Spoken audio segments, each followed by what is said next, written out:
Subject estimate civil final year students के लिए। तो जैसा कि अभी बीटीयूपी बोर्ड ने अनाउंस किया है कि सभी फाइनल ईयर स्टूडेंट्स के एग्जाम ऑनलाइन ऑब्जेक्टिव बेस्ड होंगे, तो अब स्टूडेंट्स के अंदर डर है, एक कंफ्यूजन है कि हम तो प्रिपरेशन थ्योरी का कर रहे थे और हमें पढ़ाया भी थ्योरी बेस्ड जा रहा था, अब हम ऑब्जेक्टिव कहाँ से करेंगे, कैसे करेंगे।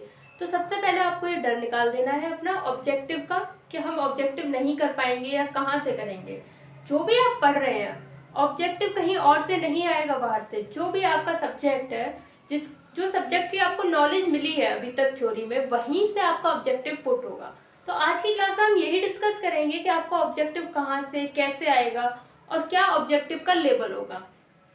तो बहुत से स्टूडेंट्स क्या कर रहे हैं कि ऑब्जेक्टिव के लिए कंपटीशन लेवल के जो ऑब्जेक्टिव होते हैं उनको प्रिपेयर कर रहे हैं, बट कंपटीशन लेवल के जो ऑब्जेक्टिव्स होते हैं उनका लेवल बहुत हार्ड होता है।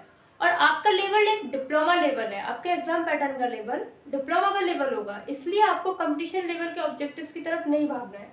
आपको अपने डिप्लोमा लेवल की थ्योरी को प्रिपेयर करना है अपने एग्जाम के लिए।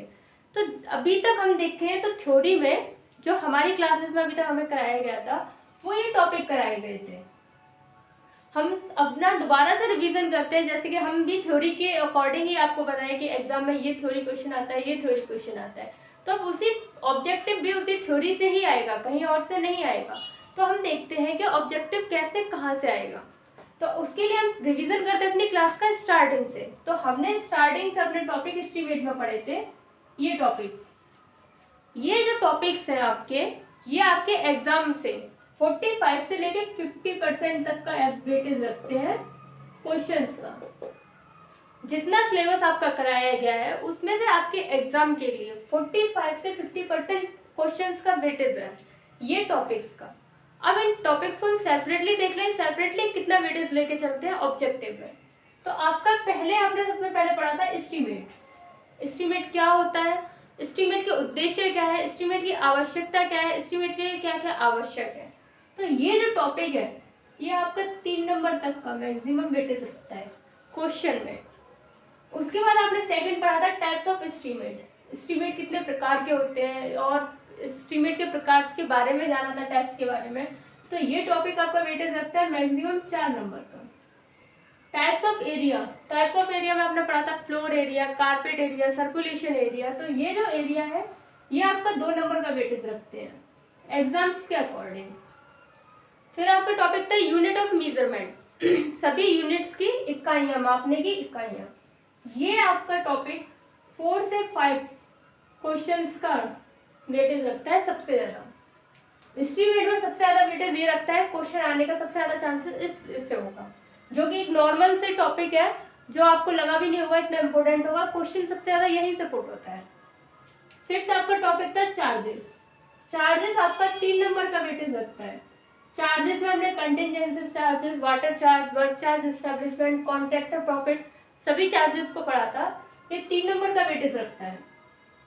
Task work and turn out, ये वेटेज रखता है आपका 1 नंबर का। मेथड ऑफ एस्टीमेट, एस्टीमेट की विधियां क्या थी, long wall, short wall method and centre line method. यहाँ से आपका मैक्सिमम 2 नंबर का वेटेज रहता है। डिडक्शन हमने पढ़ा था, डिडक्शन से आप 1 नंबर का रख लीजिए। और न्यूमेरिकल्स जो है वो आपका 4 नंबर का वेटेज आप मान के चल लीजिए मिनिमम, कि आपका 4 नंबर का न्यूमेरिकल का वेटेज है। और न्यूमेरिकल में आपको ये चीज़ क्लियर कर लेना है डाउट, लॉन्ग न्यूमेरिकल, न्यूमेरिकल आपके लॉन्ग बेस्ड नहीं आएंगे क्वेश्चन, आपके जो न्यूमेरिकल होंगे बहुत शॉर्ट और छोटे होंगे। तो अभी तक जो भी लॉन्ग बेस्ड क्वेश्चंस थे वो आपके ऑब्जेक्टिव में नहीं आएंगे। आपको ये अपने दिमाग से निकाल देना है कि हमें लॉन्ग क्वेश्चन करना है फिर उसका ऑब्जेक्टिव आंसर देना है, ऐसा नहीं करना है। और शॉर्ट न्यूमेरिकल्स पूछे जाएंगे और इस तरीके से आपका ये टोटल वेटेज 45 से 50% होगा आपके एग्जाम क्वेश्चंस का टोटल का। तो एक एक करके हम दोबारा से अपने टॉपिक्स को क्लियर करते हैं कि क्या क्या किस टॉपिक में से किस तरह का क्वेश्चन बनता है। तो सबसे पहले हम लेते हैं अपना एस्टीमेट।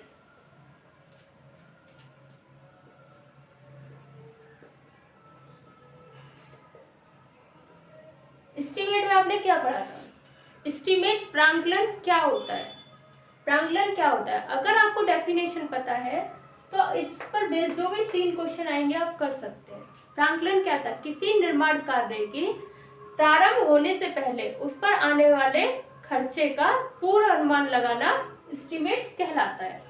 तो इस पर जो आपका क्वेश्चन बनेगा वो कुछ इस तरीके से बनेगा। आपका क्वेश्चन ऑब्जेक्टिव आएगा, प्रांकलन होता है, प्रांकलन होता है। आपको 4 ऑप्शन दिए गए होंगे,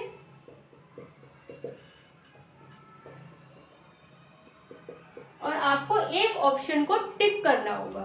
तो प्रांकलन होता है, यहाँ पर 4 डेफिनेशन अलग अलग तरीके की दी गई होंगी किसी भी चीज की। तो आपको पता है प्रांकलन क्या होता है, किसी निर्माण कार्य के आरंभ होने से पहले उस निर्माण पर खर्च होने वाले पूर्व अनुमान का पता लगाना क्या होता है, हमारा प्रांकलन होता है। तो जिस ऑप्शन में आपकी किसी निर्माण कार्य के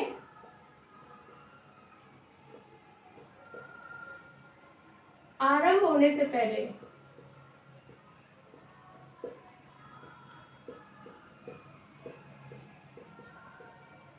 निर्माण पर होने वाले खर्च या व्यय का पूर्वानुमान लगाना,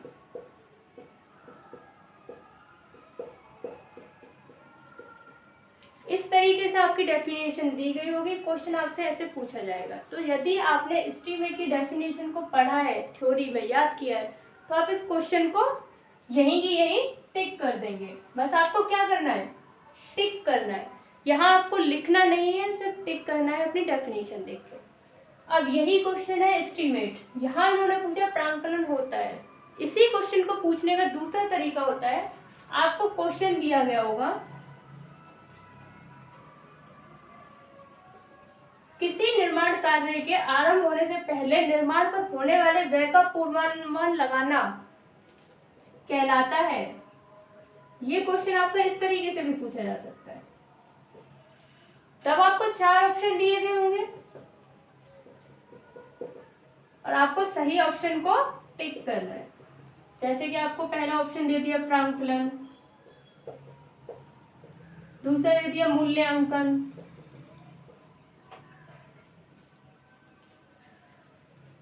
यहाँ हम लिख लेते हैं रफ कॉस्ट।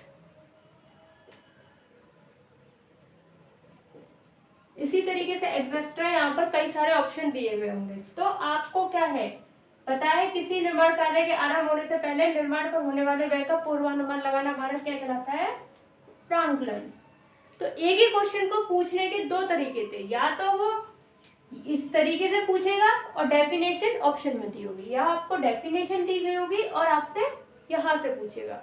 और ये क्वेश्चन एग्जाम में 99.99% पहला क्वेश्चन यही आएगा एग्जाम के अंदर, क्योंकि ये आपके सब्जेक्ट का फाउंडेशन है। आपके क्वेश्चन जो है डिप्लोमा लेवल के एग्जाम के, वो फाउंडेशन बेस्ड होंगे, जितना नॉलेज आपके अंदर होनी चाहिए एक सब्जेक्ट के रिलेटेड। तो ये क्वेश्चन को 2 तरीके से पूछने का तरीका है, और बस आपको ये पता होना चाहिए कि आपको याद क्या करना है, जो आपने थ्योरी तैयार की थी एस्टीमेट की। अब इसी एस्टीमेट में हम देखते हैं नेक्स्ट क्वेश्चन क्या बनता है। आपको हमने थ्योरी में तैयार कराया था डेफिनेशन, एस्टीमेट कॉस्ट और एक्चुअल कॉस्ट आप लोगों ने पढ़ा था।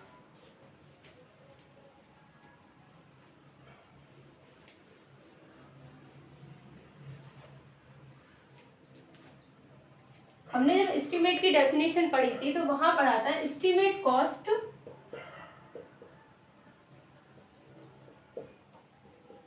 एक्चुअल कॉस्ट का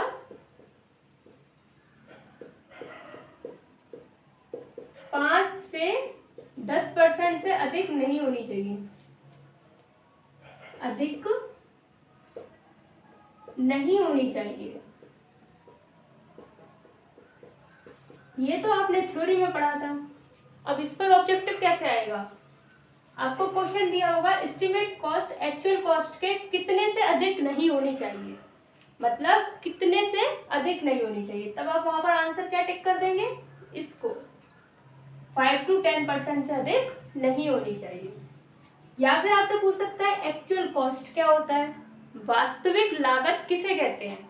तो वास्तविक लागत क्या था, निर्माण कार्य के पूर्ण होने पर जो लागत उस पर एक्चुअल में खर्च हुई वो क्या थी हमारी एक्चुअल कॉस्ट। एस्टिमेट कॉस्ट होती है निर्माण कार्य के प्रारंभ होने से पहले अनुमानित लागत। एक्चुअल कॉस्ट होती है जो निर्माण कार्य है, कंस्ट्रक्शन है, उसके खत्म होने के बाद जो एक्चुअल हमारा खर्चा आया वो। तो क्वेश्चन आपका यहाँ से इस तरीके से भी पुट हो सकता है। अब हमने इसी में पढ़ा था एस्टीमेट के उद्देश्य। क्या पढ़ा था? एस्टीमेट के उद्देश्य। तो आपका क्वेश्चन आ सकता है प्रांकलन के उद्देश्य है, प्रांकलन के उद्देश्य है। आपको ऑप्शन दिए गए होंगे यहाँ पर और आपको क्या करना है? सिर्फ टिक करना है। तो आपको इसमें पेपर में कुछ नहीं करना है, अपना थ्योरी जो भी अभी तक तैयार किया था उसको लर्न रखना है। और यहाँ तो आपको आंसर भी यही दिया है, क्वेश्चन भी यही दिया है। अगर एक नजरिए से देखो तो ये और इजी होता है क्योंकि आपको आंसर और क्वेश्चन दोनों यही दिया होता है। तो प्रांकलन के उद्देश्य हमने क्या पढ़े थे? क्या थे? निर्माण लागत ज्ञात करना, कॉस्ट ऑफ कंस्ट्रक्शन, सामग्री लागत ज्ञात करना, कॉस्ट ऑफ मटेरियल, मजदूर कॉस्ट ऑफ लेबर, मजदूर लागत ज्ञात करना। और यही क्वेश्चन आ जाए। अब आप देखिए प्रांकलन के उद्देश्य है, आपसे एक टिक पूछा है क्वेश्चन। हमें पता है प्रांकलन के उद्देश्य निर्माण लागत ज्ञात करना, मजदूरी लागत ज्ञात करना, सामग्री की लागत ज्ञात करना, cost of construction, cost of material, cost of labour. तो यहाँ पर एक ऑप्शन दिया गया होगा ये सभी। तब आपको किसको टिक करना है? हमें पता है ये तीनों ही उद्देश्य हैं एस्टीमेट के, प्रांकलन के। तो हम क्या टिक कर देंगे? ये सभी। तो इस तरीके से हम प्रांकलन के उद्देश्य से रिलेटेड भी कर सकते हैं एस्टीमेट में क्वेश्चन। या फिर उद्देश्य की जगह यहाँ पर आ सकता है आवश्यकता है, प्रांकलन की आवश्यकता है। तब भी आप यही तीन ऑप्शन दिए हैं तो ये सभी करेंगे, एक ऑप्शन दिया है तो किसी एक को टिक कर देंगे। तो ये तो एस्टीमेट से रिलेटेड क्वेश्चन थे। और देखते हैं अपने टाइप्स ऑफ एस्टीमेट से रिलेटेड क्या क्या आएगा।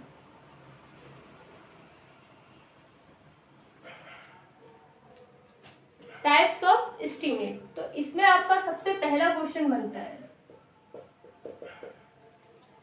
प्रांकलन के प्रकार हैं, प्रकार है।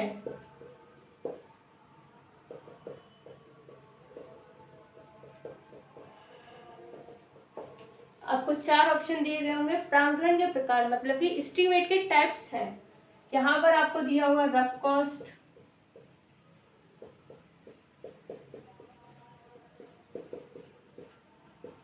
नेक्स्ट आपको दिया हुआ डिटेल एस्टीमेट,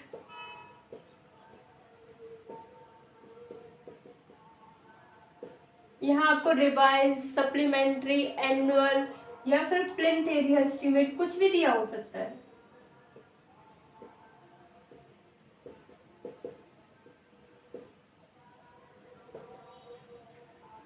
तो आप क्या करेंगे? हमारे टाइप्स ऑफ एस्टीमेट अगर आपको पता है कौन कौन से टाइप होते हैं, प्रिलिमिनरी एस्टीमेट या रफ कॉस्ट एस्टीमेट एक ही बात होती है, detail estimate, plinth area estimate, cubic contain area cubic contain estimate और आपका revise estimate, supplementary estimate, annual and maintenance estimate. तो आपके 5-6 प्रकार हैं।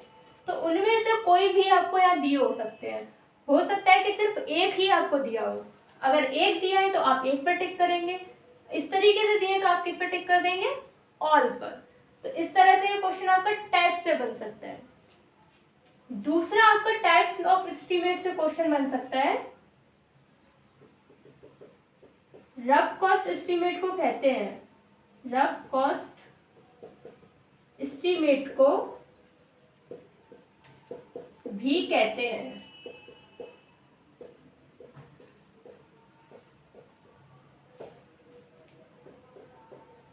अब आपको पता है रफ कॉस्ट एस्टीमेट को भी कहते हैं, मतलब कि रफ कॉस्ट एस्टीमेट के सारे नाम आपको पता होना चाहिए।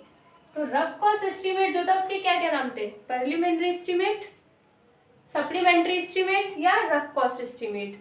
तो आपको यहाँ पर अगर प्रीलिमिनरी एस्टीमेट दिया गया है तो आप किसको टिक कर देंगे, प्रीलिमिनरी एस्टीमेट को।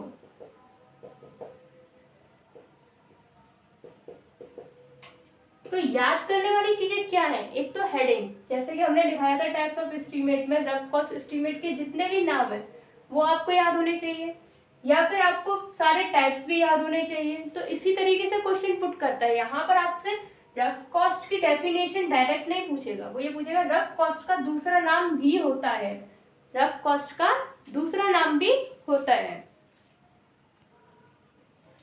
जैसे कि हम अपने टाइप्स ऑफ एस्टीमेट की बात कर रहे हैं यहाँ की, तो इसमें हमें पता है पहला हमारा टाइप कौन सा होता है, रफ कॉस्ट एस्टीमेट।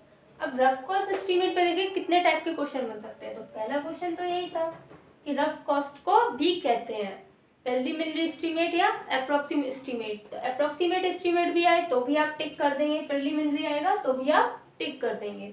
दूसरा, आपको पता है रफ कॉस्ट एस्टीमेट क्या होता है, आपको इसकी डेफिनेशन पता होना चाहिए। इसका मतलब क्या था, किसी प्रोजेक्ट की अनुमानित लागत ज्ञात करना, किसी प्रोजेक्ट की अनुमानित लागत ज्ञात करना। तो इस पर आपका क्वेश्चन कैसे बन सकता है, ये एस्टीमेट क्या करता है, इस एस्टीमेट के बारे में हम पढ़े थे, तो क्या पढ़े थे, रफ कॉस्ट एस्टीमेट कम समय में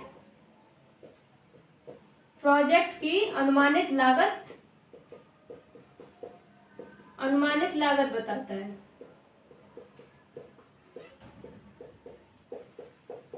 तो आपका क्वेश्चन कैसे बन सकता है, कम समय में प्रोजेक्ट की अनुमानित लागत किस प्रकार के एस्टीमेट से ज्ञात की जा सकती है। कम समय में प्रोजेक्ट की अनुमानित लागत किस एस्टीमेट से ज्ञात की जा सकती है। तब आपका आंसर क्या होगा, क्या होगा, रफ कॉस्ट एस्टीमेट। अगर ऑप्शन में जरूरी नहीं है रफ ही दिया हो सकता है आपको प्रीलिमिनरी दिया हो, या फिर आपको अप्रोक्सीमेट दिया हो।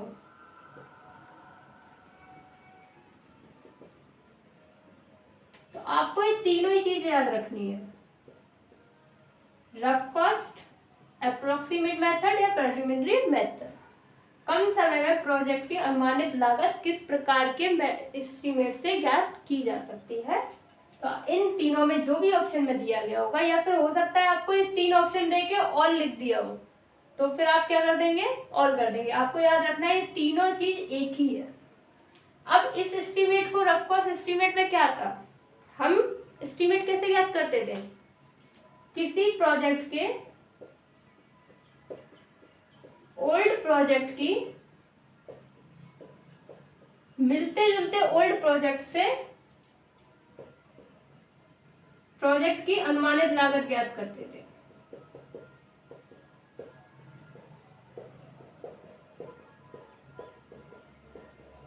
अगर आपने पूरी थ्योरी पढ़ रखी है तो क्वेश्चन वो कहीं से भी पुट कर दे, आप बना सकते हो। अगर क्वेश्चन आपका ये आ जाए, किसी प्रोजेक्ट की निर्माण लागत उससे मिलते जुलते हुए ओल्ड प्रोजेक्ट से ज्ञात कर किस विधि द्वारा ज्ञात की जाती है, मतलब कि किसी प्रोजेक्ट की निर्माण लागत उससे मिलते जुलते ओल्ड पुराने प्रोजेक्ट के द्वारा किस मेथड में ज्ञात की जाती है। तो किस मेथड में ज्ञात की जाती है, रफ कॉस्ट एस्टीमेट में। तो भी आपका यहाँ से ये क्वेश्चन बनता है। इसमें नेक्स्ट क्वेश्चन आपका बनता है रफ कॉस्ट एस्टीमेट ज्ञात करने के विधियां। क्या, रफ कॉस्ट एस्टीमेट ज्ञात करने की विधियां, क्या क्या विधि थी हमारी, प्लिंथ एरिया मेथड,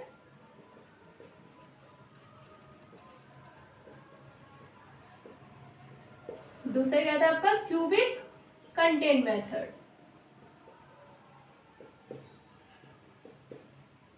ये आपका एक थ्योरी रफ कॉस्ट टाइप का एक एस्टीमेट का टाइप है।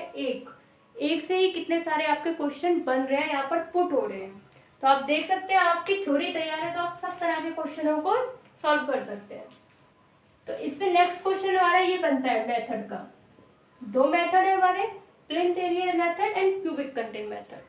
अब इसमें से भी क्वेश्चन आपका पुट हो सकता है आराम से। प्लिंथ एरिया मेथड किसे कहते हैं, प्लिंथ एरिया मेथड क्या होता है, या फिर इसका फॉर्मूला क्या था। प्लिंथ एरिया मेथड आपसे पूछा जाएगा प्लिंथ एरिया मेथड ज्ञात किया जाता है, प्लिंथ एरिया मेथड किससे ज्ञात किया जाता है? प्लिंथ एरिया इनटू में रेट।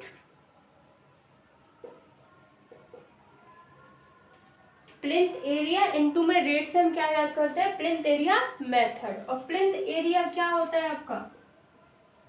ये होता है L इंटू में B, L इंटू में B। तो इससे आप या तो आपको ये फॉर्मूला दिया होगा डायरेक्ट प्लिंथ एरिया मेथड का, आपको सिर्फ फॉर्मूले पर क्या करना है? टिक करना है। इस तरीके से फॉर्मूला आपको ऑब्जेक्टिव में दिया गया होगा। या फिर वो आपका इस पर बना सकता है एक न्यूमेरिकल।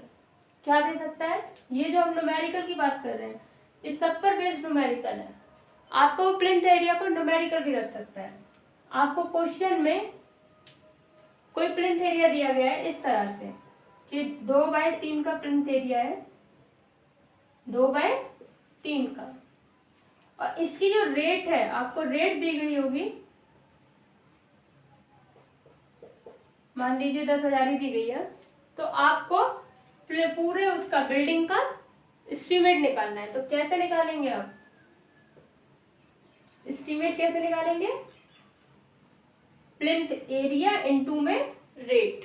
प्लिंथ एरिया हमारा क्या है? L इंटू बी, ये पर मीटर है, रेट जो है प्रति मीटर स्क्वायर। तो अब इसको कैसे करेंगे? L इंटू में भी 2 इंटू 3 इंटू में 10,000,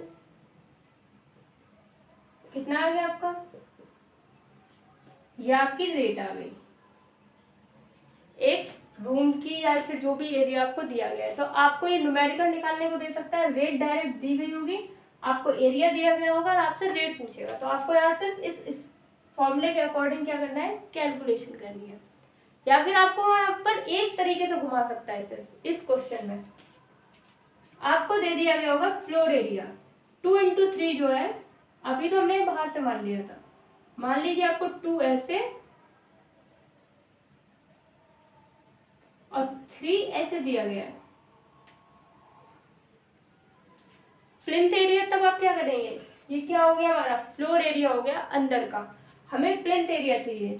तो प्लिंथ एरिया कुछ आपका इसके चारों तरफ क्या होगी? दीवार होगी 30 सेंटीमीटर की। तब आप कैसे याद करेंगे प्लिंथ एरिया? इस 30 में इस वाली दीवार को 3 में और जोड़ेंगे, मतलब कि ये जो 3 है इसमें यहाँ का 30 और यहाँ का 30 और जोड़ देंगे, तो कितना बन जाएगा? L इक्वल टू कितना आ जाएगा? 3 प्लस में 0.30 प्लस में 0.30, ये आपकी टोटल L आ जाएगी, ये पूरी L। B कैसे निकालेंगे आप अपनी पूरी B? इसमें ये वाला हिस्सा और ये वाला हिस्सा जोड़कर, तो B आपकी कैसे निकलेगी? 2 प्लस में 0.30 प्लस में 0.30, जोड़ लीजिए आप इनको। अब एस्टीमेट जब निकालेंगे तब आप क्या कर देंगे? कैलकुलेशन कर देंगे। यहाँ पर अब 2 की जगह क्या आएगा? 2.60 इंटू में 3.60 इंटू में 10,000, जो भी रेट आपकी दी होगी 1,10,000 जो भी, तो यहाँ पर आपकी टोटल कॉस्ट आ जाएगी। न्यूमेरिकल सिर्फ आपको इतना ही दिया जाएगा, इससे ज़्यादा बड़ा नहीं दिया जाएगा। आपको अगर फ्लोर एरिया दिया है या प्लिंथ एरिया दिया है और उसकी रेट दी गई होगी, आपको सिर्फ क्या करना है? मल्टीप्लाई करना है। न्यूमेरिकल सिर्फ इतना होगा। अब देखते हैं प्लिंथ एरिया के बाद क्यूबिक कंटेंट मेथड से क्या बनता है question.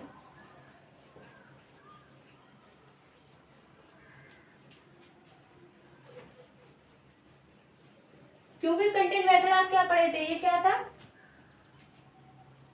Plinth area method area based था और क्यूबिक कंटेंट वॉल्यूम बेस्ड, मतलब कि इसमें L इंटू बी था और इसके अंदर L इंटू में B इंटू H। इस मेथड में एक क्वेश्चन आपका ये पुट होता है कि प्लिंथ एरिया मेथड से क्यूबिक कंटेंट मेथड है, मतलब कि कंपेयर में। या तो प्लिंथ एरिया मेथड से बेस्ट मेथड है कौन सा, क्यूबिक कंटेंट मेथड, या फिर cubic content method plinth area method से, डैश लग जाएगा आपका, क्यूबिक कंटेंट मेथड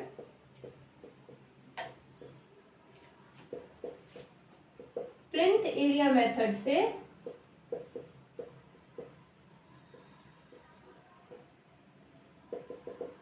है, क्या है ये, एक्यूरेट और बेस्ट है, इससे ज्यादा प्लिंथ एरिया मेथड से ज्यादा एक्यूरेट और बेस्ट है। तो आपका ऑप्शन में हो सकता है कि ये ज्यादा अच्छा है इसकी अपेक्षा। तो यहां से आपका इस तरीके का क्वेश्चन बन सकता है। क्यूबिक कंटेंट मेथड का फॉर्मूला क्या होता था एस्टीमेट का, क्या था, वॉल्यूम इनटू में यूनिट रेट। वॉल्यूम आपका क्या होगा बिल्डिंग का, एल इंटू में बी इंटू एच इंटू में यूनिट रेट। ये आपने थ्योरी में पढ़ ही रखा है। तो आपको क्यूबिक कंटेंट मेथड का फॉर्मूला पूछा जाएगा तो आप इसको टिक कर देंगे, या फिर इस तरीके से भी दिया हो सकता है तो आप इसको टिक कर देंगे। तो ये आपके इस पर बेस्ड क्वेश्चन हो गए। अभी हम किस पर चल रहे हैं, टाइप्स ऑफ एस्टीमेट पर ही चल रहे हैं कि हमारे टाइप्स ऑफ एस्टीमेट में कितने प्रकार के क्वेश्चन निकल सकते हैं।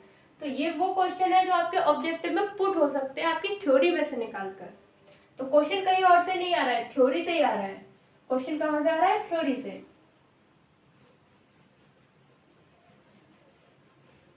और टाइप्स ऑफ एस्टीमेट में कितने प्रकार के एस्टीमेट थे, रफ कॉस्ट था, डिटेल्ड था मतलब विस्तृत प्रांकलन, रिवाइज्ड था संशोधित, सप्लीमेंट्री था,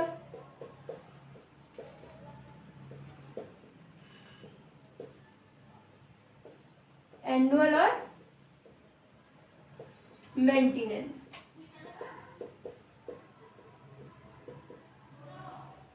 ये आपके टाइप्स थे। यहीं पर ये जो प्लिंथ एरिया है ये भी आपका टाइप्स में ही आता है, प्लिंथ एरिया एस्टीमेट और cubic content estimate.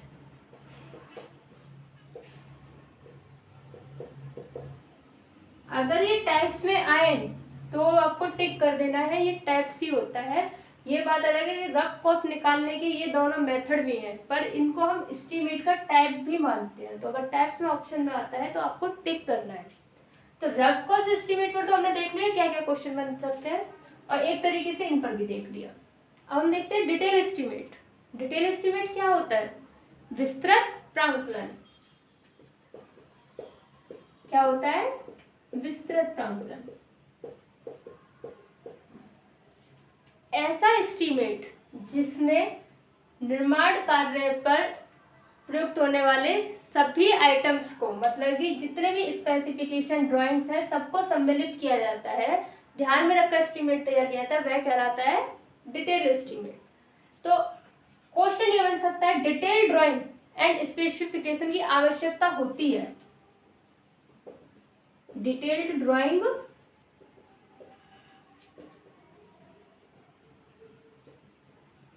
And specification की आवश्यकता होती है।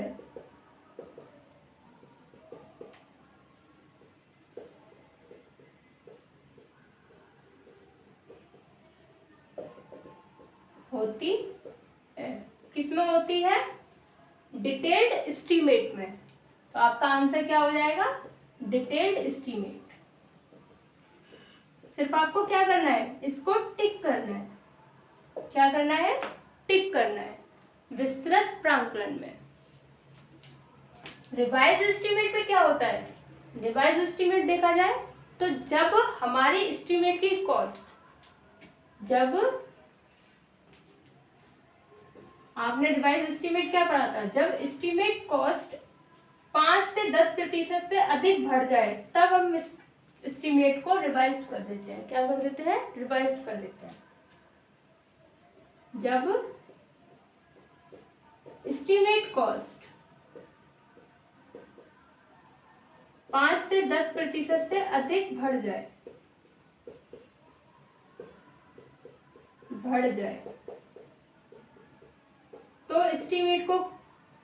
तो एस्टीमेट कहलाता है, या एस्टीमेट को कहते हैं, कहलाता है, क्या कहलाएगा आपका, या फिर तब एस्टीमेट को किया जाता है, क्या किया जाता है, रिवाइज्ड किया जाता है।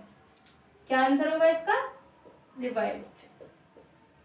या फिर आपको क्वेश्चन आ सकता है कि रिवाइज एस्टीमेट तैयार किया जाता है जब, रिवाइज एस्टीमेट तैयार किया जा सकता है, इसी पर क्वेश्चन देखो सेकेंड क्या बन रहा है आपका, रिवाइज एस्टीमेट तैयार किया जाता है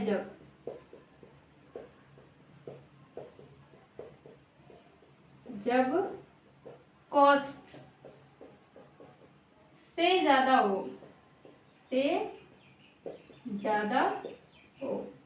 तब आप ऑप्शन में क्या करेंगे, आंसर आपका क्या होगा, 5 से 10%।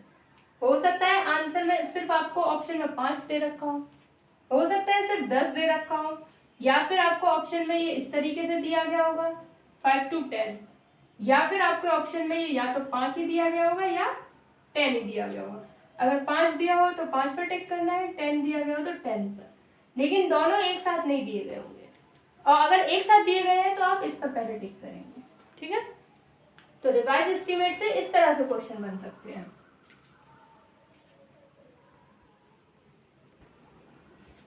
तो रिवाइज एस्टीमेट ये हो गया। अब देखते हैं सप्लीमेंट्री एस्टीमेट। सप्लीमेंट्री एस्टीमेट क्या होता है, पहले आप अपनी डेफिनेशन बताइए। सप्लीमेंट्री एस्टीमेट ऐसा एस्टीमेट जब प्रोजेक्ट कार्य में कोई बदलाव किया गया हो या फिर कोई नया कार्य जोड़ा गया हो, तब हम क्या तैयार करते हैं, सप्लीमेंट्री एस्टीमेट तैयार करते हैं। तो इस पर क्वेश्चन आपका कैसा आएगा, जब किसी प्रोजेक्ट कार्य में कोई नया कार्य जोड़ना हो तो किस प्रकार का एस्टीमेट तैयार किया जाता है। क्या क्वेश्चन बनेगा, जब किसी प्रोजेक्ट कार्य में या एस्टीमेट में कोई नया कार्य जोड़ना हो या फेरबदल करनी हो तो उसके लिए किस प्रकार का एस्टीमेट तैयार किया जाता है, सप्लीमेंट्री एस्टीमेट। इससे क्वेश्चन आपका इसी टाइप से बनेगा। सेम ऐसी एनुअल और मेंटेनेंस से बनेगा। वार्षिक अनुरक्षण के लिए किस प्रकार का एस्टीमेट तैयार किया जाता है, वार्षिक और अनुरक्षण एस्टीमेट। या फिर ये किसके लिए किया जाता है, साल में होने वाली व्हाइट वॉश के लिए, पुताई के लिए, डिस्टेम्पर के लिए, या फिर जो प्लम्बिंग का मेंटेनेंस होता है उस सब के लिए किस प्रकार का एस्टीमेट तैयार किया जाता है, तो एनुअल और मेंटेनेंस एस्टीमेट। यहाँ से अगर आपको पता है इन सब के बारे में तो किसी तरीके का भी ऑब्जेक्टिव उठे आप कर सकते हैं। जैसे कि डिटेल और रफ पर सबसे ज्यादा उठता है, रफ पर प्रशासनिक स्वीकृति प्राप्त करने के लिए, प्रशासनिक स्वीकृति प्राप्त करने के लिए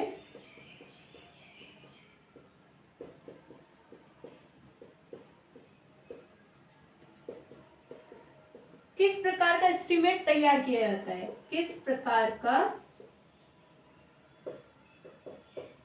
एस्टीमेट तैयार किया जाता है।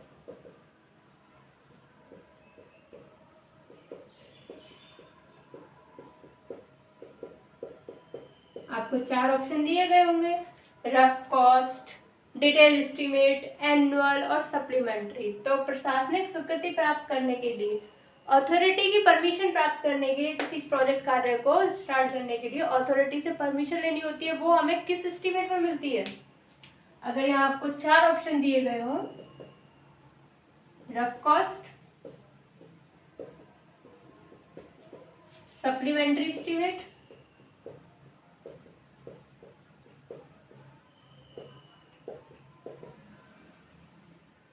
Detail estimate,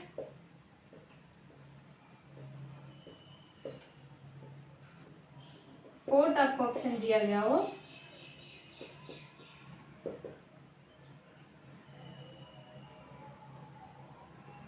annual estimate. तो आप किसको टिक करेंगे, अगर यहाँ आपको 4 ऑप्शन दिए गए हैं तो आप किसको टिक करेंगे, प्रशासनिक स्वीकृति प्राप्त करने के लिए जो एस्टीमेट तैयार किया जाता है, हमने पढ़ा था, क्या पढ़ा था? Rough cost estimate. ये हमने थ्योरी में दिखाया था कि किसी अथॉरिटी से परमिशन प्राप्त करने के लिए रफ कॉस्ट एस्टीमेट तैयार किया जाता है। तो अगर आपने थ्योरी पढ़ रखी है तो आप इसका ऑप्शन का आंसर तुरंत दे देंगे। या फिर एक क्वेश्चन ये भी बन सकता है, प्रशासनिक स्वीकृति प्राप्त करने के बाद, ये क्या है? करने के लिए, यहाँ हो जाए के बाद कौन सा एस्टीमेट तैयार किया जाता है? तब होगा डिटेल एस्टीमेट। अगर हमें परमिशन मिल गई तो मिलने के बाद हम क्या करते हैं? डिटेल एस्टीमेट तैयार करते हैं, और परमिशन लेने के लिए रफ कॉस्ट एस्टीमेट तैयार करते हैं। तो ये हमारे क्वेश्चन टाइप्स ऑफ एस्टीमेट से जो वेटेज देता है 4 नंबर का, इसलिए देता है क्योंकि इसके अंदर इतने सारे क्वेश्चन आपके आते हैं। अब हम देखते हैं टाइप्स ऑफ एरिया। यहां से आपका फिक्स क्वेश्चन है जो आएगा ही आएगा। टाइप्स ऑफ एरिया में आप क्या पढ़े थे एस्टीमेट में? सबसे पहले हम देखे थे प्लिंथ एरिया। प्लिंथ एरिया क्या होता है? It is the roof covered area, मतलब कि छत द्वारा ढका हुआ एरिया हमारा प्लिंथ एरिया कहलाता है। इस छत द्वारा ढका हुआ, इसमें आपका आंगन या घर के बाहर की दीवार के बाहर का, जिसके ऊपर सिर्फ छत है, वही एरिया आपका प्लिंथ एरिया है। बाकी की जो चार तरफ की चार दीवारी होती है वो आपका प्लिंथ एरिया में नहीं आएगा। दूसरा हमारा क्या था? Floor area. फ्लोर एरिया क्या होता है? फॉर्मूला हमारा क्या था? Plinth area minus area occupied by wall.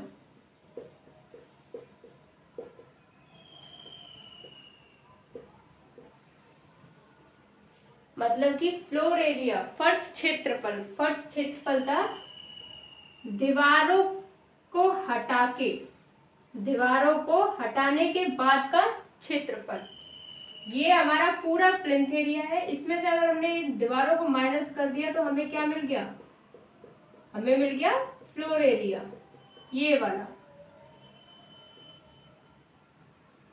तो यहां से क्वेश्चन यही बनता है, फ्लोर एरिया का फॉर्मूला, या फिर फॉर्मूला की जगह आपको सीधे लिखा गया होगा कि प्लिंथ एरिया में से दीवारों का क्षेत्रफल घटाने पे किस प्रकार का क्षेत्रफल हमें प्राप्त होता है। तो किस प्रकार का क्षेत्रफल प्राप्त होता है? फर्श क्षेत्रफल।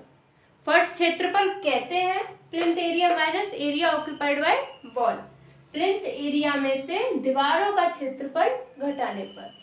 तो एक क्वेश्चन आपका यहाँ से हो गया फ्लोर एरिया से। इसके बाद हमारा थर्ड क्या था?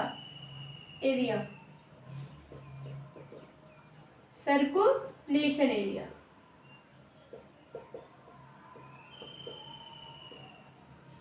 ये ऑब्जेक्टिव के लिए इंपॉर्टेंट टॉपिक है, सर्कुलेशन एरिया। सर्कुलेशन एरिया किसे कहते हैं? आवाजाही के लिए, घर के अंदर आवाजाही के लिए प्रयोग किया जाने वाला एरिया। किसके लिए? मूवमेंट के लिए, movement of the person which is living in house. मतलब कि घर में रहने वाले लोगों द्वारा आवाजाही के लिए प्रयोग किया गया एरिया सर्कुलेशन एरिया कहलाता है। सर्कुलेशन एरिया में क्या क्या आती हैं? स्टेयरकेस, सीढ़ियां, वरांडा, हॉल, बालकनी, ये किसमें आती है? आपके सर्कुलेशन एरिया में। तो आपका क्वेश्चन क्या बनेगा? आवाजाही के लिए प्रयोग किया जाने वाला एरिया कहलाता है, क्या कहलाता है? Circulation area. क्वेश्चन बनेगा आवाजाही के लिए प्रयोग किया जाने वाला एरिया,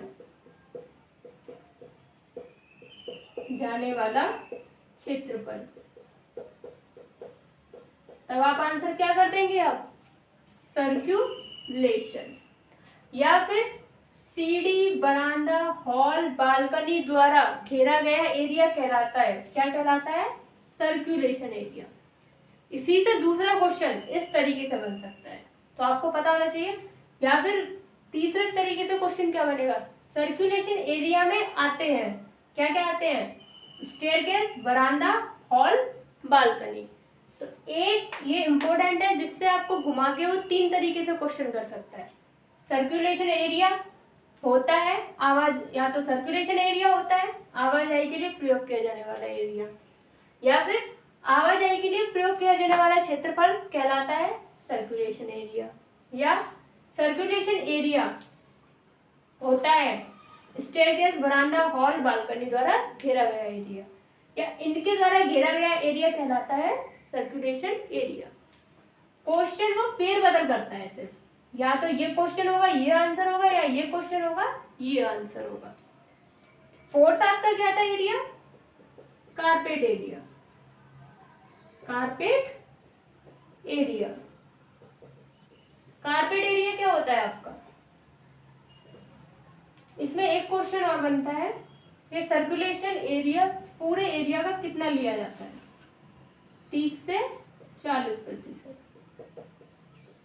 ये क्वेश्चन और बन सकता है, ये थोड़ा हार्ड लेवल का क्वेश्चन है, अगर आया तो ये आ सकता है, वरना ये हार्ड है थोड़ा सा, इसका लेवल हार्ड है, पर ये टोटल रखना जरूरी है कि सर्कुलेशन एरिया कितना होता है पूरे एरिया का, 30 से 40%।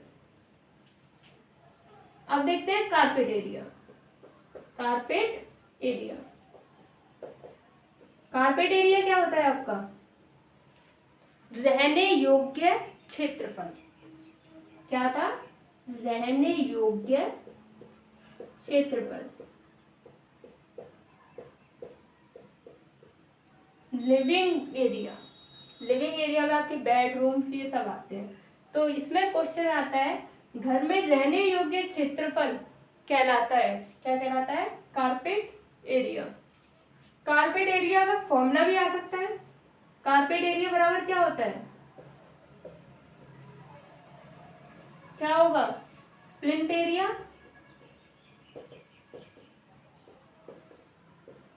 माइनस सर्कुलेशन एरिया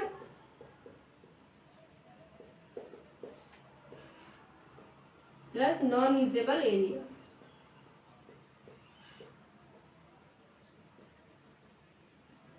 या फिर आपको ये फॉर्मूला दिया गया होगा कि कारपेट एरिया बराबर होता है, और आपको ऑप्शन में इस तरीके से दिए गए होंगे, प्लिंथ एरिया माइनस में सर्कुलेशन एरिया। हो सकता है उल्टा लिख दिया हो, गड़बड़ लिख दिया हो, लेकिन आपको कौन से पर टिक करना है, इस पर, plinth area minus circulation area plus non usable area. आपके क्वेश्चन में जरूरी नहीं है ये दिया हो ऑप्शन में, हो सकता है सिर्फ इतना ही दिया हो, तो भी आप अगर ये नहीं दिया है तो आप इसको ही टिक कर दीजिएगा। ये मत देखिएगा कि इसमें नॉन यूजेबल नहीं जुड़ा हुआ है तो हम टिक नहीं करेंगे, अगर ये नहीं दिया गया है तो भी आपको टिक कर देना है, क्योंकि नॉन यूजेबल एरिया में वाटर क्लोजेट वगैरह आते हैं, इसको इतना ये लोग कंसिडर नहीं करते हैं डिप्लोमा में, सीधे सर्कुलेशन में इसको ऐड कर देते हैं। तो ये फॉर्मूला आ सकता है कारपेट एरिया का। तो ये हमारे एरिया करते हैं जिसमें आपका ये सर्कुलेशन एरिया और कारपेट एरिया, यहाँ से क्वेश्चन 90% चांस है carpet area and circulation area से।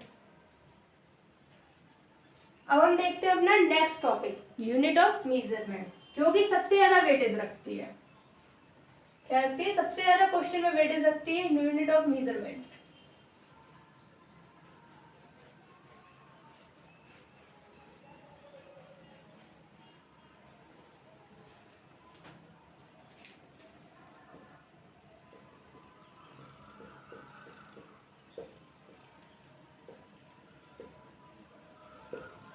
अब आपको क्वेश्चंस देख के ऑब्जेक्टिव के लग रहा होगा कि हाँ हमने थ्योरी पढ़ी है, हम ऑब्जेक्टिव्स कर सकते हैं, तो ये कॉन्फिडेंस आपके अंदर आ जाना चाहिए, ताकि आप अपने एग्जाम में ये ना कहें कि ऑब्जेक्टिव है हम नहीं कर पाएंगे।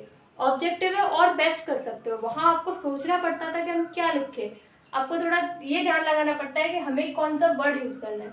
यहाँ आपको दिमाग सिर्फ ये लगाना है कि किसको क्या कहते हैं, सिर्फ आपको मेमोरी करना है और टिक करना है।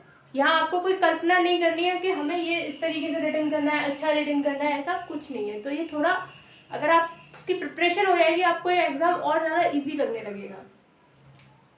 यूनिट ऑफ मेजरमेंट, मापने की इकाइयाँ, जैसे मैंने कहा इसमें 4 से 5 नंबर तक का मैक्सिमम वेटेज रखता है, सबसे ज़्यादा क्वेश्चन आपके यहाँ से पूछे जा सकते हैं।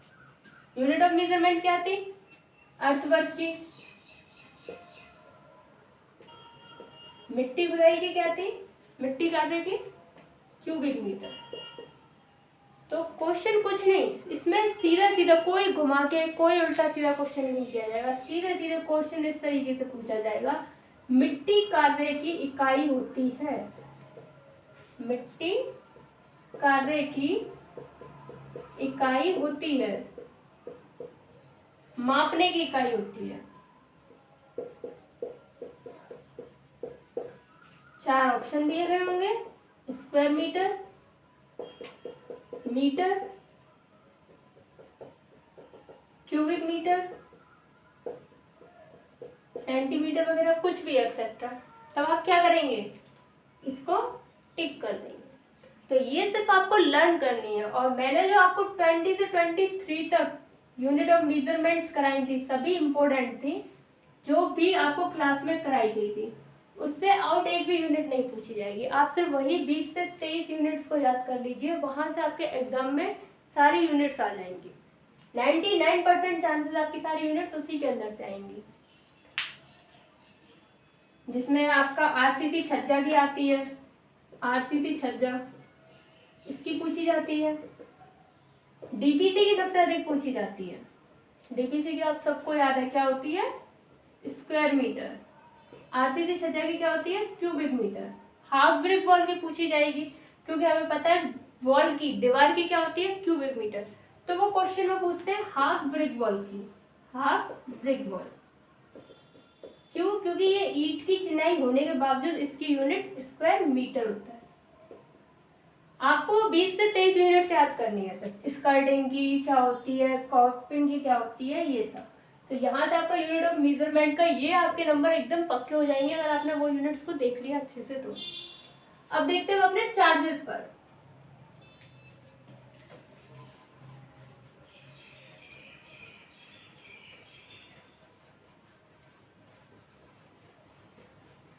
चार्जेस भी हमारा अच्छा खासा वेटेज रखता है, और चार्जेस से क्वेश्चन 100% आएगा, इसमें से क्वेश्चन जरूर आएगा। ये ऐसे टॉपिक्स हैं जिनमें से क्वेश्चन आने ही है, जो 50% आपका वेटेज रखते हैं क्वेश्चन आने का। तो चार्जेस क्या क्या थे, पहला क्या था हमारा, कंटेंजेंसीज। कंटेंजेंसीज चार्ज कितने प्रतिशत होता है ये, कंटेंजेंसीज चार्ज 3 से 5% दिया जाता है। दूसरा आपका क्या था, work charge establishment.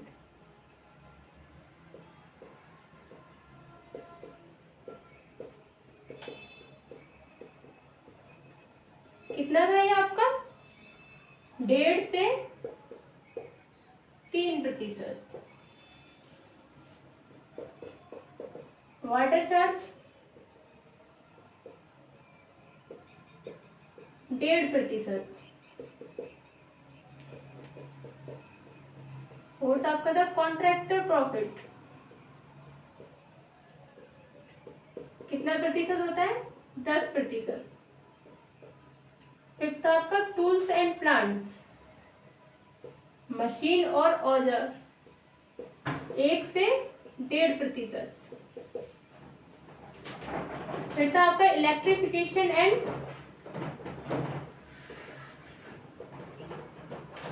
Sanitary,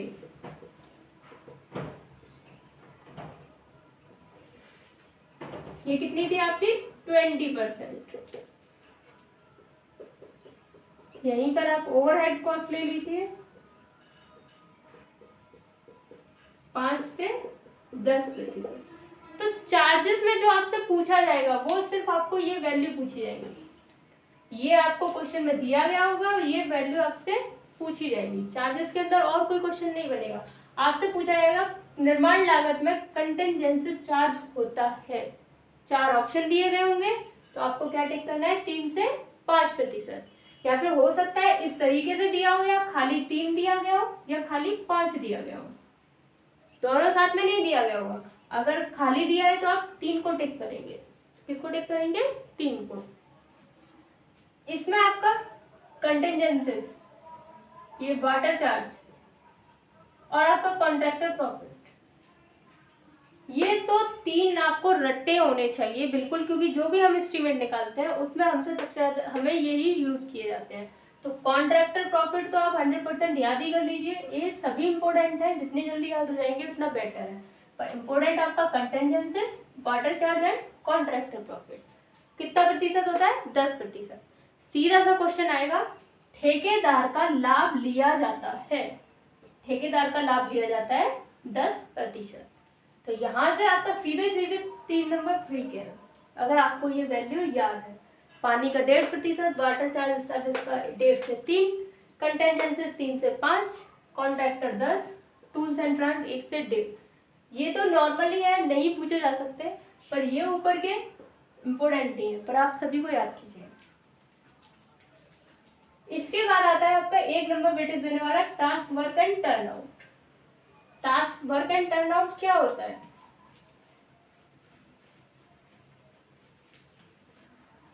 simple से इसकी डेफिनेशन आएगी, task work and turn out क्या होता है? क्या होता है? एक व्यक्ति की एक दिन में कार्य करने की क्षमता को हम क्या कहते हैं? Task work and turn out. It is the amount of work which is done by a skilled person in a day. तो आपसे सीधे सीधे डेफिनेशन पूछेंगे, तो क्या है? एक पर्सन की एक दिन में कार्य करने की क्षमता, task work and turn out. इसके बाद इसमें दूसरे टाइप का क्वेश्चन बनता है, आपसे सीधे सीधे आपको आइटम दे रखा होगा और उसकी क्वांटिटी पूछी जाएगी कि कितनी क्वांटिटी होती है। तो क्वांटिटी कैसे देखेंगे? तो task work and turn out में एक लिस्ट बताई थी आपको सभी कार्य करने की, किस किस की कितनी होती है। जैसे अर्थवर्क की बताई थी, अर्थवर्क इन एक्सकेवेशन कितनी क्वांटिटी होती है आपकी? 3 क्यूबिक मीटर। एक व्यक्ति एक दिन में 3 क्यूबिक मीटर कार्य कर सकता है। तो अगर आपसे दूसरे टाइप का क्वेश्चन पूछा जाएगा तो सिर्फ यही पूछा जाएगा कि एक व्यक्ति द्वारा एक दिन में मिट्टी कार्य की मात्रा बताइए, तो कितनी होगी? 3 क्यूबिक मीटर। सेम ऐसे ही आपसे पूछ सकता है पार्टीशन वॉल की बताइए, पार्टीशन वॉल की कितनी होगी आपकी? 5 स्क्वायर मीटर। तो ये सारी जो भी आपके जितने भी कार्य होते हैं, कंक्रीटिंग का, लाइम कंक्रीट का, प्लास्टर का, उन सबकी एक व्यक्ति द्वारा एक दिन में की गई क्वांटिटी की आपको हमारे लेक्चर में पूरी लिस्ट मिलेगी। तो आप अगर उसको तैयार करते हैं तो यहाँ से आपका ये 1 नंबर प्रिपेयर हो जाएगा task work and turn out का। अब हम देखते हैं मेथड ऑफ एस्टिमेट क्या होता है। मेथड ऑफ एस्टिमेट क्या था? कितने टाइप के मेथड थे एस्टिमेट करने के? 2 टाइप के, long wall, short wall, centre line method,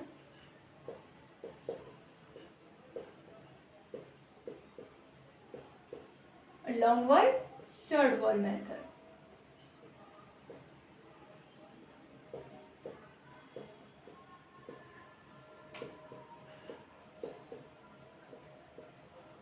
question क्या पुट होगा? एस्टिमेट ज्ञात करने की विधियां कौन कौन सी हैं? Centre line method and long wall, short wall method, और partially long wall and partially centre line method. Third वाला भी आ सकता है, क्योंकि वो इन दोनों का मैसअप है, जरूरी नहीं है वो आए भी, हो सकता है यही दोनों आए। तो इन दोनों में से आपको कैसे क्वेश्चन मिलेंगे? सेंटर लाइन मेथड आप जानते हैं क्या होता है? सेंटर लाइन मेथड क्या था?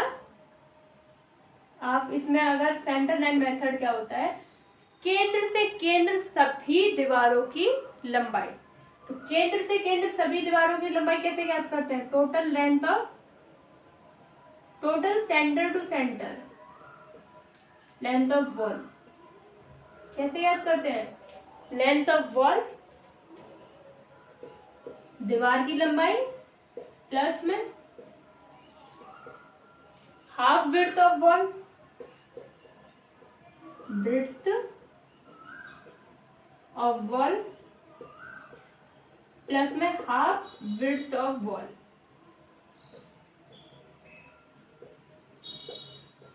या तो आपको फॉर्मूला इस तरीके से मिल सकता है, आधी दीवार की मोटाई प्लस आधी दीवार की मोटाई। या फिर आपको ये क्वेश्चन में फॉर्मूला इस तरीके से भी मिल सकता है, length of wall plus width of wall. उन्होंने क्या किया, इस आधे आधे को यहाँ पर एक कर दिया। तो फॉर्मूला ऐसे भी हो सकता है और इस तरीके से टुकड़ों में भी हो सकता है। अगर इसको वो सीधे सीधे एल प्लस में बी आपका विड्थ ऑफ वॉल, यहाँ एल ही रहेगा, इतना ही देगा जो भी देगा। Long wall short wall method में देखते हैं किस तरीके से क्वेश्चन बन सकता है लॉन्ग वॉल शॉर्ट वॉल में। तो सबसे पहले तो आपको पता है इसमें क्वेश्चन बनने के लिए इसके नाम ही बहुत ज्यादा है। क्या क्या नाम है? Long wall short wall method को out to out in to in method भी कहते हैं।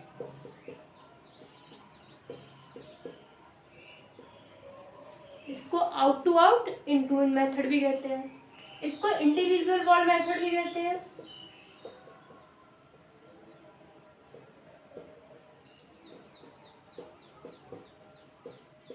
और इसको जनरल मेथड भी कहते हैं।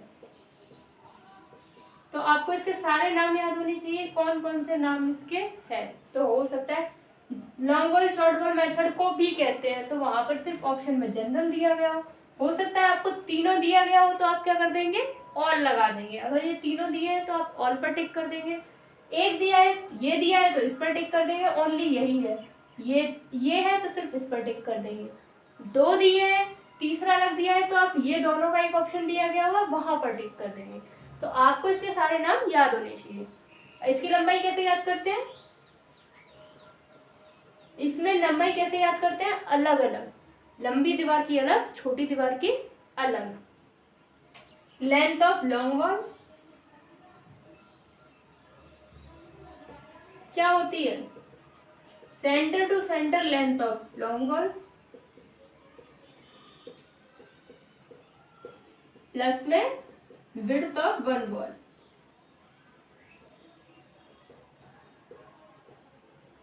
लेंथ ऑफ शॉर्ट वॉल क्या होती है?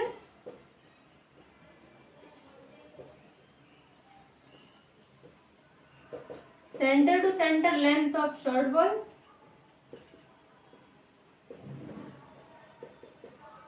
माइनस में शॉर्ट वॉल के लिए माइनस और लॉन्ग वॉल के लिए plus, minus width of wall. इस तरीके से आप क्या करते चलेंगे, अपने इसको ज्ञात करते चलेंगे। तो इसमें से क्वेश्चन बस यहीं से बनेंगे, या तो इसके फॉर्मूले पूछा जाएगा या फिर आपसे इसके नाम पूछे जाएंगे यहाँ से। इसलिए इसका एवरेज दो ही इसका है, वेटेज जो है इससे ज्यादा का नहीं है। इसमें दूसरा वेटेज ये है कि आपको हो सकता है न्यूमेरिकल पूछ ले। क्या पूछ ले? न्यूमेरिकल। पर न्यूमेरिकल आपसे कैसा पूछा जाएगा? आपको कोई रूम दे दिया जाएगा 2x3 का और कहा जाएगा सेंटर टू सेंटर लेंथ ज्ञात कीजिए।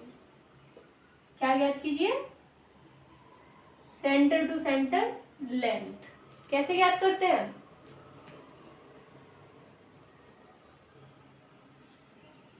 इसकी सेंटर टू सेंटर लेंथ, दो दीवारें 2 मीटर की है, ये 2 की है आपकी। ये आपका न्यूमेरिकल पोर्शन में आ गया। किसमें आ गया? न्यूमेरिकल पोर्शन में। 3 ये है। तो सेंटर टू सेंटर लेंथ कैसे याद करेंगे आप? 2 मीटर लंबी कितनी दीवारें हैं? 2। एक ये है और एक ये है। तो आप यहाँ लिखेंगे 2, 2 दीवारें और फिर इसकी लंबाई 2 प्लस में 0.30/2 प्लस में 0.30/2 प्लस में 3 मीटर की दीवारें कितनी है? 2। 3 मीटर की दीवार प्लस में 0.30/2 प्लस में 0.30/2। तो इस तरीके से आप क्या करेंगे, अपनी दीवारें ज्ञात कर देंगे। 2.30 प्लस में 3.30 इंटू में 2, जो भी आपकी यहाँ कैलकुलेशन आ जाएगी। तो आपका हो सकता है इतना शॉर्ट, आपसे सिर्फ एक छोटा सा क्वेश्चन कर लेंगे, सेंटर टू सेंटर लेंथ बताइए इसकी 2 मीटर इंटू 3 मीटर लंबे चौड़े कमरे की सेंटर टू सेंटर लेंथ ज्ञात कीजिए। तो भी आप क्वेश्चन न्यूमेरिकल यहाँ से सॉल्व कर लेंगे अगर आपने किया है तो। अब डिडक्शन देखते हैं, डिडक्शन में क्या होता है। डिडक्शन हमने कराया था, तो डिडक्शन से आपका क्वेश्चन 1 नंबर का ही बनेगा, ज़्यादा का नहीं बनेगा। सबसे पहले आपसे या तो पूछ सकता है, हमने किया था no deduction. No deduction, deduction क्या था, हम चिनाई में से जो भी अपने दरवाजे खिड़की लिंटर को घटा रहे थे वो। तो डिडक्शन कब कब नहीं किया जाता है, ये क्या है, डिडक्शन कब कब नहीं किया जाता है। तो कब कब नहीं किया जाता है, बीम्स के एंड के लिए नहीं किया जाता, एंड ऑफ बीम के लिए नहीं किया जाता। जो भी हमारी छत होती है, रूफ होती है, तो इसका जो सपोर्ट होता है, छत को जब टिकाया जाता है तो इसकी टेक को नहीं घटाया जाता। जो दीवार पर इसकी टेक होती है इसको नहीं घटाया जाता, तो सपोर्ट्स ऑफ रूफ्स को नहीं घटाया जाता। तो ये सब नो डिडक्शन किस किस के लिए होता है, आपसे वो पूछा जा सकता है। या फिर लिंटल का डिडक्शन कैसे होता है, लिंटल के लिए डिडक्शन क्या है, अगर आपका लिंटल है, ये लिंटल पड़ा हुआ है दरवाजे पे, तो क्या होता था, LBH माइनस करते थे, मतलब कि इसकी ये L, ये B और इसकी हाइट, ये B हो गई और ये H हो गई, इसको हम क्या करते थे, माइनस कर देते थे। और L में क्या जोड़ते थे, L इक्वल टू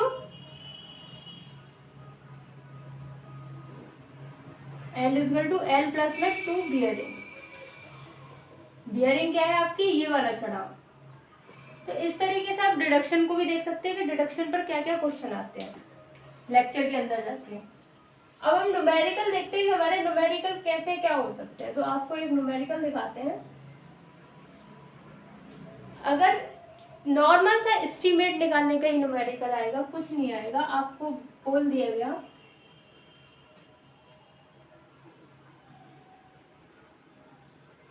ये आपका एक प्लॉट है इसमें 4 मीटर का दरवाजा लगा हुआ है। क्या लगा हुआ है, 4 मीटर का गेट। इस प्लॉट की लंबाई 60 मीटर इंटू में 30 मीटर है। आपको एक प्लॉट दिया गया है 60 मीटर इंटू 30 मीटर का, जिसमें कि 4 मीटर का एक दरवाजा लगा हुआ है, और इसकी लागत, निर्माण लागत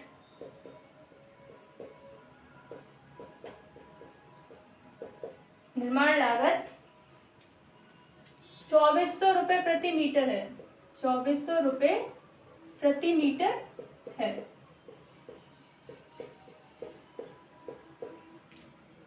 प्लॉट की कुल लागत याद कीजिए। आपको क्वेश्चन ऐसे दिया गया है, एक प्लॉट का क्षेत्रफल 60 मीटर इंटू 30 मीटर का है, जिसमें एक 4 मीटर का गेट लगा हुआ है, निर्माण तथा जिसकी निर्माण लागत 2400 रुपये प्रति मीटर है। तो प्लॉट की कुल लागत याद कीजिए। तो आप प्लॉट की कुल लागत याद करने के लिए क्या करेंगे, ये क्या है, हमारी दीवारें हैं, क्या है, हमारी दीवारें। हमें सिर्फ एक दीवार लगानी है, 4 दीवारी करनी है एक प्लॉट की, ज्यादा कुछ नहीं करना है इसमें, सिर्फ आपको एक 4 दीवारी करनी है। तो आप क्या याद करोगे, दीवार की कुल लंबाई, दीवार की कुल लंबाई, दीवार की कुल लंबाई क्या होगी, 60 मीटर इंटू 30 मीटर जो है वो आपका प्लॉट का एरिया दिया गया है। यहाँ पर आपको दीवार की मोटाई को ऐड नहीं करना है, क्योंकि उन्होंने क्या दिया, प्लॉट का एरिया दिया है, पूरे प्लॉट का। ये जो 60 है ये प्लॉट का एरिया है, जिसके अंदर आपको दीवार लगानी है। तो 60 मीटर की कितनी दीवारें हैं, 2 दीवार, एक ये और एक ये, तो 260। 30 मीटर की भी 2 दीवारें हैं, तो हमने 2 को कॉमन ले लिया, प्लस में 30, कितना आ गया है आपका 180। ये आ गया आपका 180 दीवार की कुल लंबाई मीटर। अब इसमें से आप क्या करेंगे, डिडक्शन फॉर गेट, कितना मीटर का है, इतने में तो हमने ईंट लगाई नहीं है, इतने में तो हमारा गेट आ रहा है। तो हम क्या करेंगे, 180 माइनस 4 बराबर आपका कितना आ गया, 176 मीटर। हमको ज्ञात करनी है कुल लागत, क्या ज्ञात करनी है, दीवार की कुल लागत। 176 मीटर लंबी आपकी दीवार है, इनटू में प्रति मीटर जो खर्चा आ रहा है वो 2400 रुपये आ रहा है। तो हमें टोटल खर्चा निकालना है, इसका हम क्या कर देंगे, इनटू कर देंगे और आपके इतने रुपए आ जाएंगे, 4,22,400 रुपये। ये आपके इतनी लागत आ गई। तो आपसे इस तरह का क्वेश्चन तो आपको पूछ सकते हैं, क्योंकि इसमें कुछ नहीं है, आपको कॉस्ट वहीं की वहीं दी गई है, सिर्फ आपको लंबाई याद करके और इनटू करके आपको अपनी कॉस्ट निकालनी है, टोटल कॉस्ट। तो न्यूमेरिकल सिर्फ इस तरीके के ही आएंगे, ज़्यादा लॉन्ग बेस्ड क्वेश्चन नहीं आएंगे। और इस तरीके से आप अपने पूरा 50% सिलेबस के ऑब्जेक्टिव क्वेश्चन को देख सकते हैं सभी क्लासेस में, जितना भी अभी तक थ्योरी कराई है। तो ऑब्जेक्टिव कहीं बाहर से नहीं आएगा, थ्योरी से ही आएगा, इसलिए आप अपनी थ्योरी को प्रिपेयर कीजिए, सिर्फ प्रिपेयर रहिए कि इस थ्योरी से क्वेश्चन कैसा बन सकता है और किस तरीके से घूम सकता है।